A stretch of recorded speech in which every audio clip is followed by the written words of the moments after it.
you don't have to feel hopeful to take hopeful action. The doing the hopeful action can then actually create the hope inside of you.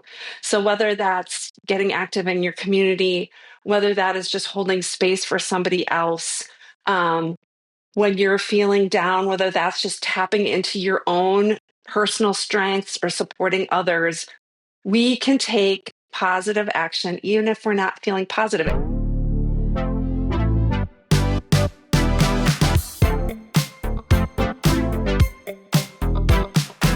Let's take a quick moment to thank the people that support and sponsor the podcast. When life takes an unexpected turn, you deserve someone who will stand beside you. St. Louis attorney Chris Dully offers experienced one-on-one legal defense. Call 314-384-4000 or 314-DUI-HELP, or you can visit dullylawfirm.com. That's DULLE lawfirm.com for a free consultation. Welcome to Hope Comes to Visit. I'm Danielle Elliott-Smith. This is more than a podcast. It's a gathering place.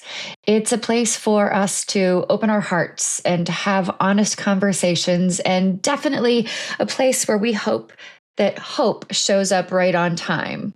And I'm really excited to get started today. My guest today is someone who quite literally helps people to open and understand the hopeful parts of their brains, quite literally. My friend Anne is an MSW and a certified coach, and Imig helps burnt out moms regain their mojo, crush their goals, and fuel their joy at home and work. In 2010, she created the storytelling series and then the book titled Listen to Your Mother. 15 years later, LTYM continues giving motherhood a microphone on stages across North America. I am so excited you're here, Anne. Thank you for joining me. Oh, Danielle, it's my pleasure. When you sent me the note that says you quite literally help people grow and build the hopeful part of their brain, I thought, that is so magical. I kind of want to sit at your feet for the end of time. Never mind. Go ahead. Oh, what I love about it is it's not magic. It feels like magic, but it's neuroscience. And what that means is you can change it and you can sustain the change, and you don't have to wait for that. Where's that bolt of inspiration going to find me? Like, it's within you, and it's just learning how to build it. So let's start at the beginning. So you and I have known each other for what feels like eons. I'm lucky enough to have known you through our blogging connections way back when. And in meeting in that time, it's, I've talked on the podcast a few times about how beautiful it is to see people evolve and their evolutions. But one of the things that's beautiful about your journey is that you've taken threads of what you were doing then and pulled them all the way through to where and who you are now. So yes, let's talk a little bit about that. Let's talk about your journey and how you started, what's been growing, and where you are now. Oh, I love that too. And I think one of the reason it feels like eons is we raised entire humans during the span of time that we knew each other. And there's something so powerful about launching these kids into the world. And then there is this coming back to ourselves. And I don't know about you, but I've never felt more limitless in my 50s than I do now.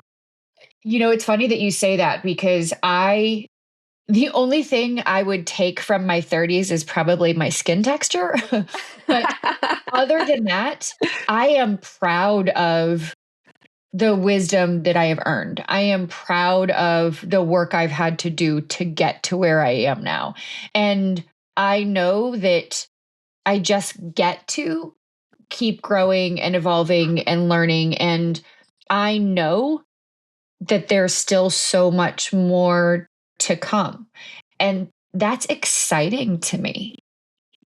So I realized I didn't answer your question because I just was struck by I see such ease and flow in you, and there's this moment when people realize it's maybe not just one thing, but when they find their purpose, and it's just like, boom. I mean, it just comes flying out. And so that's what I see in you. But yes, my business now is Listen Life Coaching. The storytelling project, which lives on, is Listen to Your Mother. believe it or not, I wrote my essay to get into graduate school way before blogging about listening. So it's always been a through line of my life, and I've always felt the power of listening and creating opportunities and spaces for people to listen.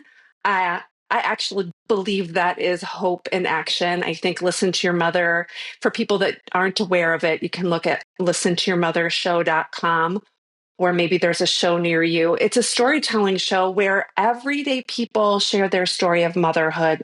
Whether you're a mom, you're not a mom, everyone had a mom or somebody who raised them. Everyone has a story around this topic. And when you bring people together to share their stories, hope comes alive. And it's almost like an olive branch or like an opportunity, like an open palm for people to receive other people's stories, to say, oh my gosh, me too. You're telling my story. And it's just so powerful. And that's what I do as a coach too. So there's kind of your through line. See, I love that. So I was lucky enough to participate and Listen to Your Mother here in St. Louis. And I remember when we were in Ojai and you first talked about bringing this collaborative idea into the light. And I was so excited for you then. I've been so excited to watch it evolve.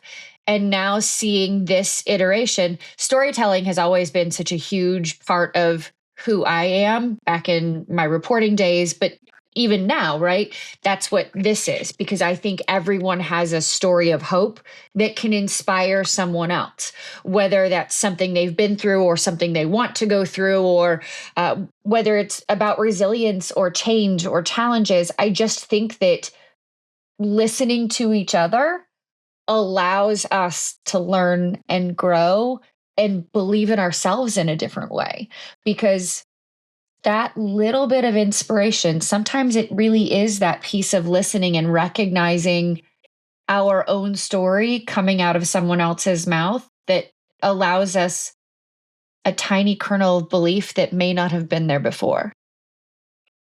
Absolutely. Yes. It is so challenging to be a human, period. It's so challenging to be a human in this time. And I think the most profound change in me that I like to bring to others is how we listen to ourselves, because our brains are programmed like the ancient mammals that we are, meaning we are so dominated by the stress channel, internally, externally. And what I help people do is develop habits where they calm that stress channel and can then automatically access the more calm, positive, creative, intuitive, hopeful part of our brains. And it is a game changer. It is a life giver. I love what I do, and I love to see the change in others. See, I love that you talk about this, right? Because I've always said I'm right brain, right? Mm-hmm. By far. I mean, I can do math. I never loved science, but I've always been far more writing, speaking on the creative spectrum of sorts. But I've never considered myself an artist per se. But I like the idea that there is additional training I could do to Yeah. further grow the creative side. And I was looking through your website and you were listing off potential questions like I feel stuck, or I have this idea and I don't know where to go with it. I know I'm destined for something bigger, but I don't know exactly what it is. Or I'm not quite sure what it is I want to be when I grow up. Still, Yes. how do you get people started? So people come to me when they are on the edge of a transition, like they want to make a career move. They aren't very happy in their relationship. For a lot of like midlife moms, it's, I don't even remember who I am anymore. I've lost my spark. And I start all of my clients with this app-based learning program called Positive Intelligence. It's all neuroscience, it's evidence-based. That's really important to me just because life coaching is such a generic term, and And in a way, great. Anyone can coach. There's some positive things about that, but I wanted to bring something really reliable into the space. So I start all of my clients with this app-based learning program because when we're going to make a big change, we don't want to make it from a place of stress and fear. We want to make it from a place of trust in ourselves, calm, clear, laser focus, clarity. And so we spend the first 8 weeks just bringing our right brain to the gym every day. It's a little gym. It's based on like a fitness model. And what that means is like every time, I'm sure you remember, if you're a mom and maybe you really wanted to be a mom and that baby gets put in your arms, whether you have that baby or you adopt that baby, and then there's that moment of like, oh my God, what did I get myself into, right? Like even your most dream come true moment, it's often followed by this moment of, oh my gosh, ambivalence, fear, doubt. But when you've learned how to retrain your brain so you can access calm and you trust yourself, then you can just notice, oh, that's just my stress and fear sabotaging me. That doesn't mean anything. I know why I've made my choice and I've made a wise choice and I have confidence. So that's the piece that I feel is so important as the first step. And then from there, it sometimes changes what people think they want from their original contacting me. There are sides to their relationship that all of a sudden feel worth exploring. There's aspects to their current job or potential in their current job that they weren't noticing when all they were stuck in was the fear and the stress. What made you decide to move from the, I guess, franchise, if you will, of Listen to Your Mother into the coaching space? What preceded that move or that part of that journey? Well, I had originally I was an actor and I still do that sometimes, but I had gone to get my master's in social work planning to be a therapist. And then I had babies and then I fell into blogging and it reconnected me with that actor, that performer piece of me. I loved it. It sent me in this huge joyride that ended up with Listen to Your Mother, which became this explosive phenomenon on stages all over, a book, YouTube channel, whole thing. But the people who know me the best, like I've always been an unofficial therapist. And so it was a combination of coming home to what I knew I was really meant to do in the world, and then also wrestling with my own stress. And we all have some version of the I'll be happy when. This is not a term I came up with. It's a researcher named Sonia Lubomirsky. But for some people, it's I'll be happy when I'm a certain weight. I'll be happy when I have a certain title. I'll be happy when, I have the next material thing. And it's the big lie about happiness. Mine was about achievement. If I just get that book deal, if I just get that next whatever thing, I'm going to be happy. And it was a big lie that was exhausting me and burning me out. So during the pandemic, I had a career disappointment. I had a novel that didn't sell. And I was just exhausting myself trying to fill this bucket of enough.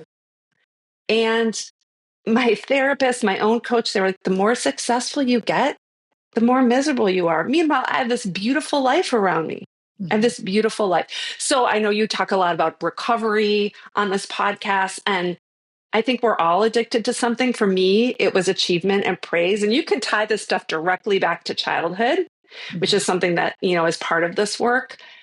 And what you'll see is, as children, we had these strengths that helped us get what we need, help us succeed in the world. But then all of a sudden, we have these well-worn pathways in our minds that it's like a 5-year-old is dictating our way of moving through the world. And that 5-year-old just wanted to achieve, to be liked. That's an outdated operating system. So my disappointment and my knowing that when I served other people with my wisdom, with listening, it brought ease and flow into my life. All of this helped bring me into the coaching space, which is not therapy. It's different, but it uses a lot of the same skills. No, that makes perfect sense to me. And I that bridges me into my next question, which is, because I have a couple of therapists that I work with regularly for my own mental goodness. it's a hard time to be a therapist of any kind, right? Yeah. The state of the world. Do you find that you use any of your traditional training, or that you are coaching people through life a bit because Yeah. of the state of the world? Yes, there is a lot of overlap. I mean, generally speaking, we make a distinction between therapy and coaching, whereas therapy is more um, delving into the past to figure out why we are, how we are, to address old wounds. Certainly, in a time of like trauma, therapy is appropriate and not coaching. And there's also a lot of overlap. And my training directly informs my ability to listen, to sit with hard things, with people going through hard things. My ability to discern when somebody really needs a therapist, when they're in a more acute situation where this isn't actually the right time for coaching.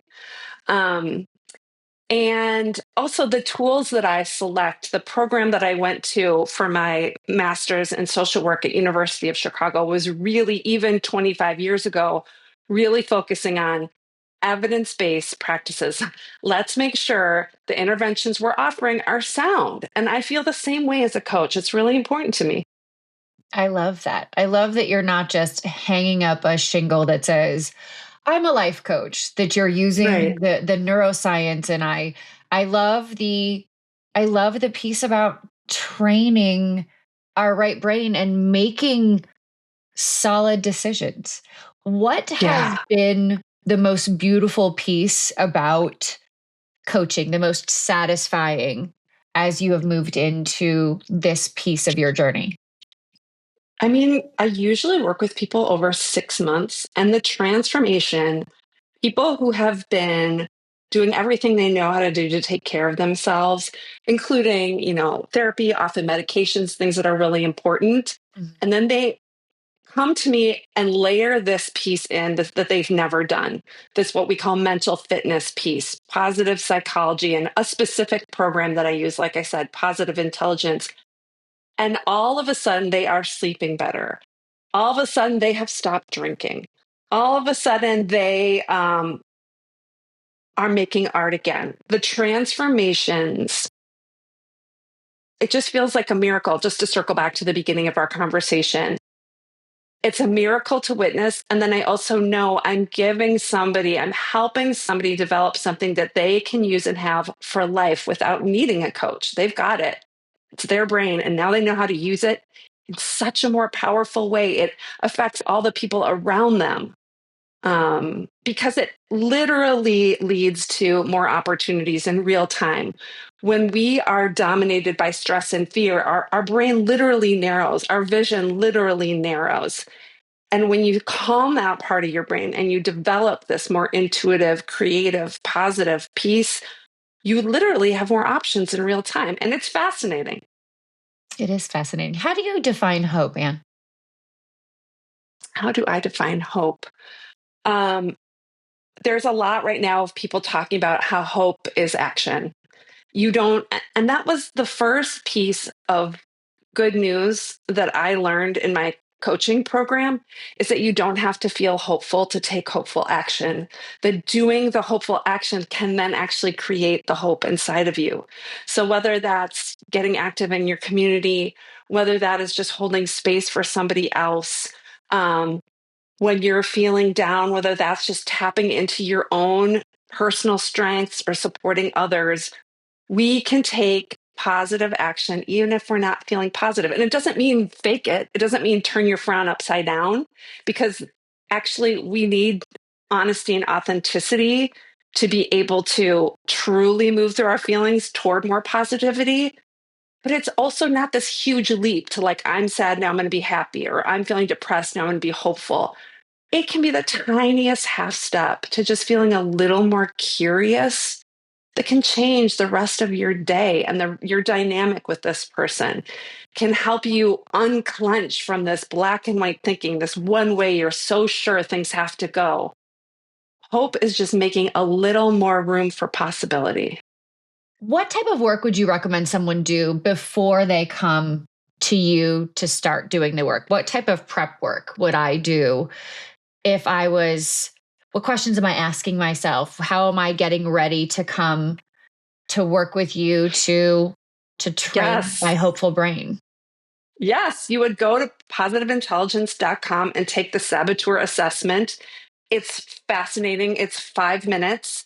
It helps people understand themselves and feel seen. It's not a typing system where it's going to tell you you are X, Y, and Z.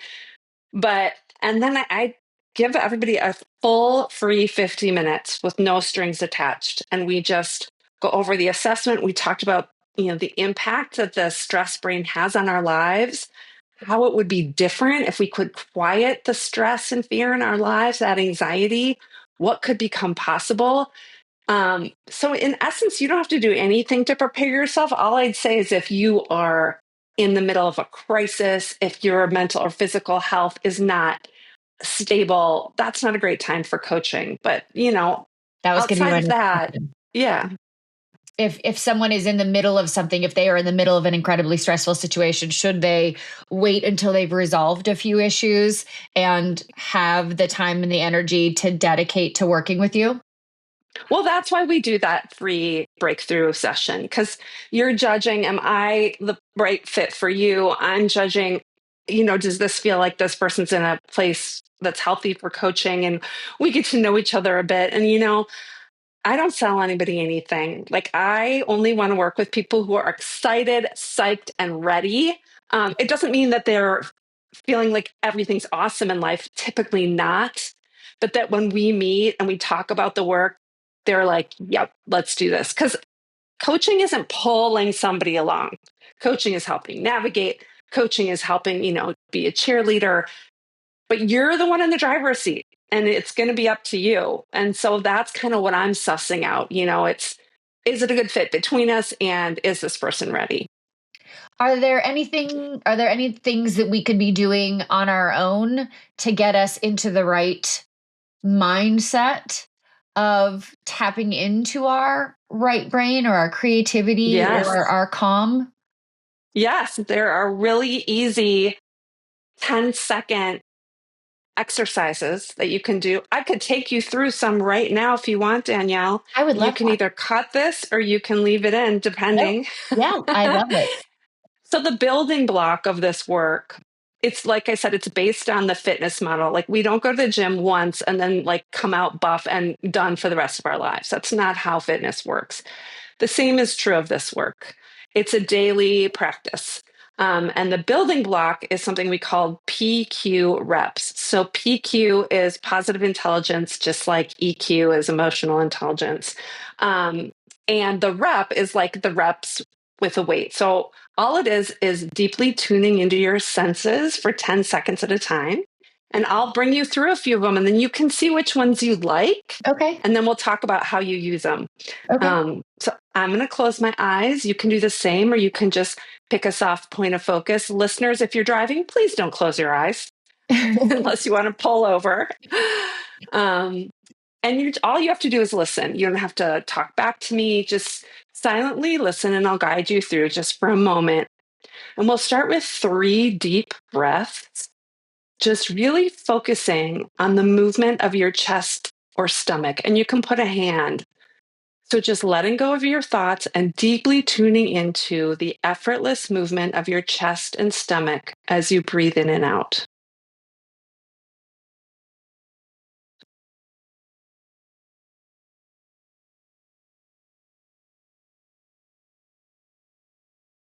And now you're going to let your breath return to its regular rhythm, and you're going to take 2 fingers and rub them together with such attention that you can feel sensation on both fingers. Maybe you can even feel fingertip ridges on both fingers.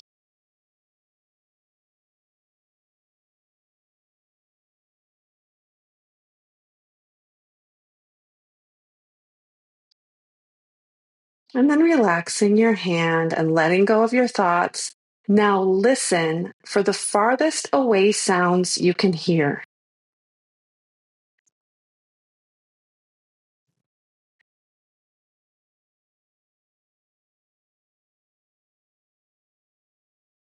And now shifting to the closest sounds you can hear. Maybe it's the sound of your own breathing.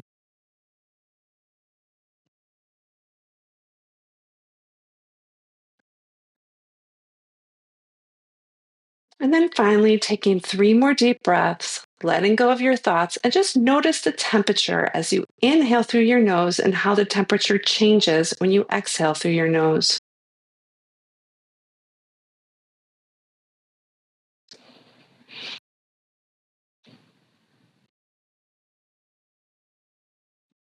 Then just open your eyes and tell me how you feel. I feel calm. I love tapping into senses that way.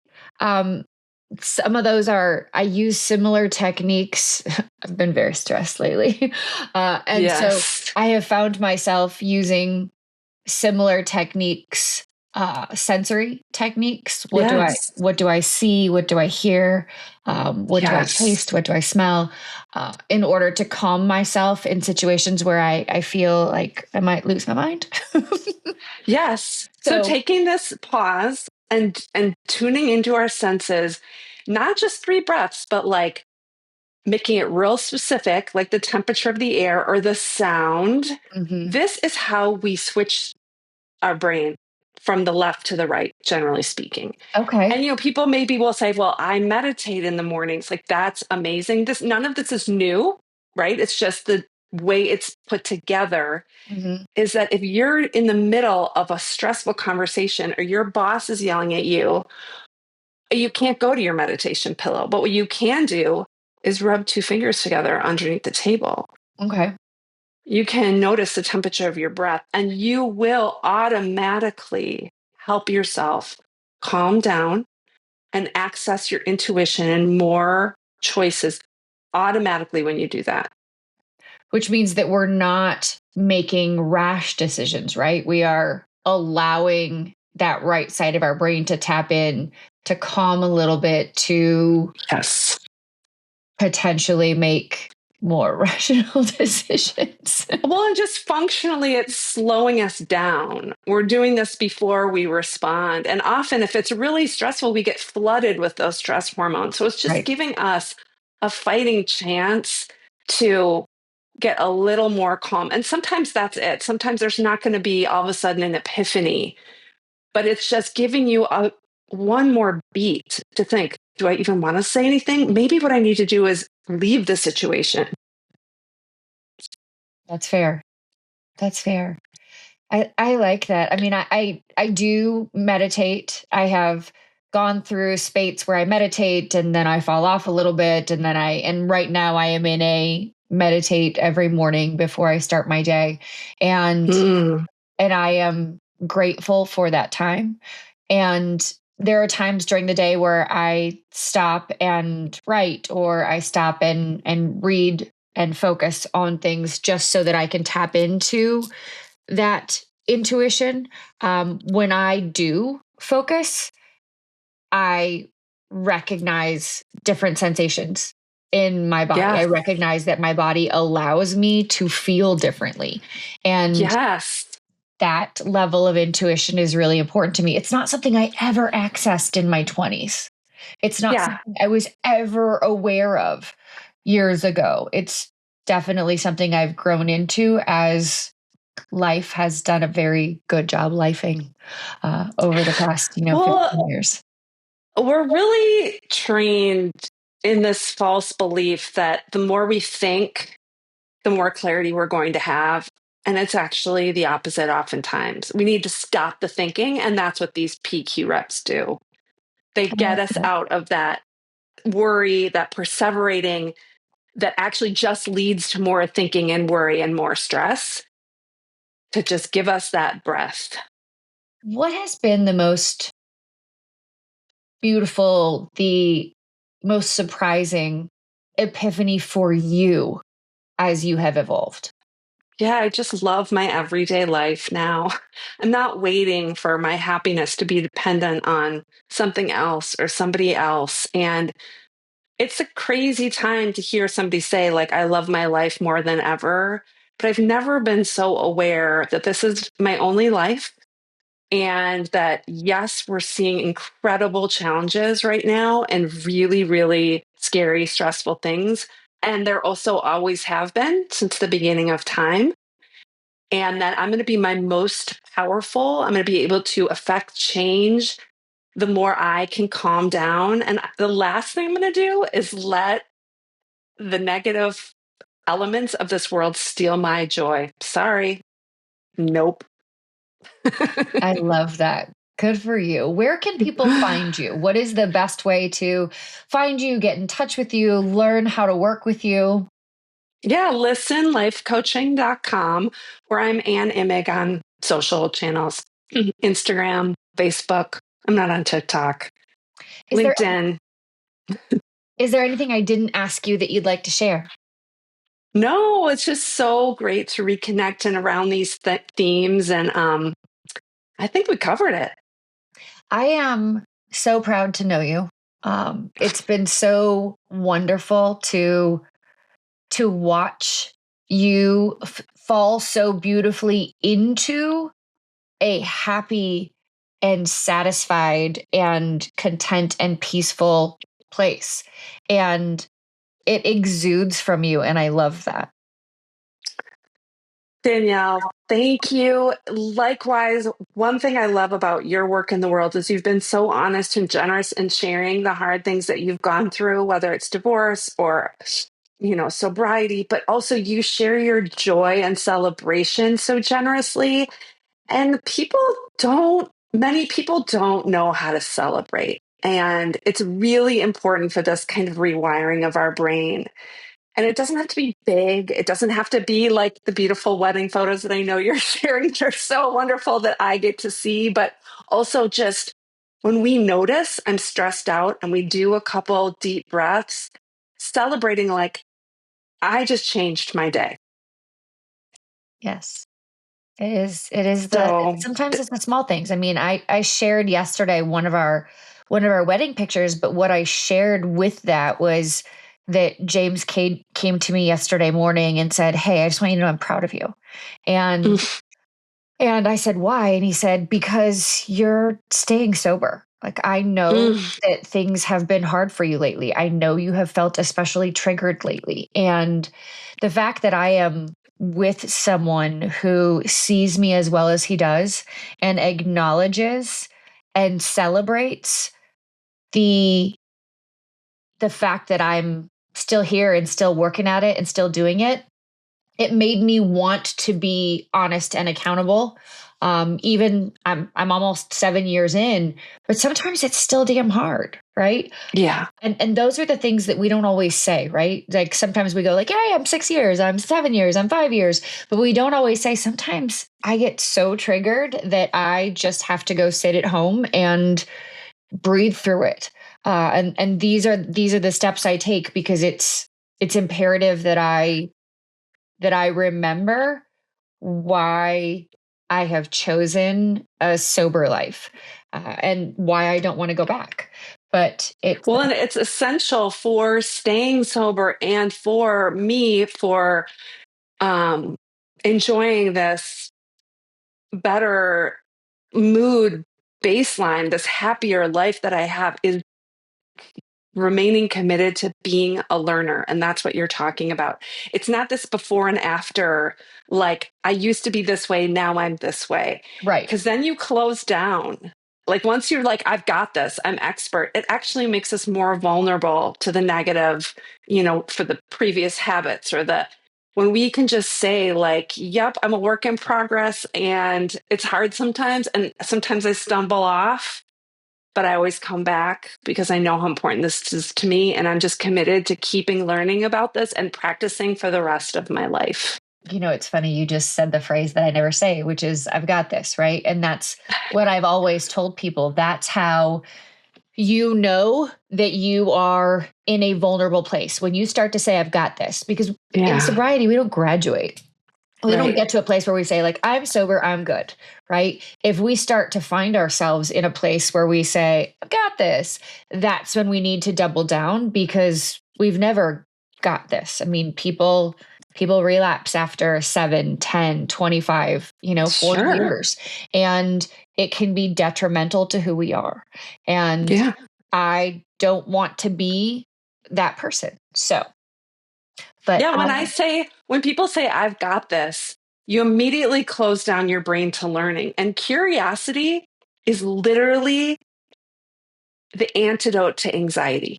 Curiosity is how we stay more positive and more happy. And so we want to keep that channel open. What more can I learn? Yes. And every time we like stumble or like, I feel like I've got this, and then I have a sleepless night because I'm so stressed out, it's just a reminder of, oh, here's a new area of learning and practice. Exactly. Well, it has been so delightful having you on here. Thank you for joining me. My pleasure, and great to see you. You too. And thank you, Keep friends. bringing hope to the world. We need it. Oh, I agree with you. We do. We do. Hope and curiosity and honesty and all the things. So, I love how you use your voice. You're outspoken on issues that are important to you, and it's not easy. I see how difficult your comment section is sometimes, and I just want to say I see you, and I really deeply appreciate your voice. Thank you. I appreciate you for all of the same reasons. And thank you, friends, for joining us on this episode of Hope Comes to Visit. It is always a joy to have such soulful and honest and hopeful conversations. And I hope that you have enjoyed this one and you are willing to share it with the people you love. And until I see you again next time, take good care of you. Naturally, it's important to thank the people who support and sponsor the podcast. This episode is supported by Chris Dully, a trusted criminal defense attorney and friend of mine here in St. Louis, who believes in second chances and solid representation. Whether you're facing a DWI, felony, or traffic issue, Chris handles your case personally, with clarity, compassion, and over 15 years of experience. When things feel uncertain, it helps to have someone steady in your corner. Call 314-384-4000 or 314-DUI-HELP, or you can visit dullylawfirm.com to schedule your free consultation.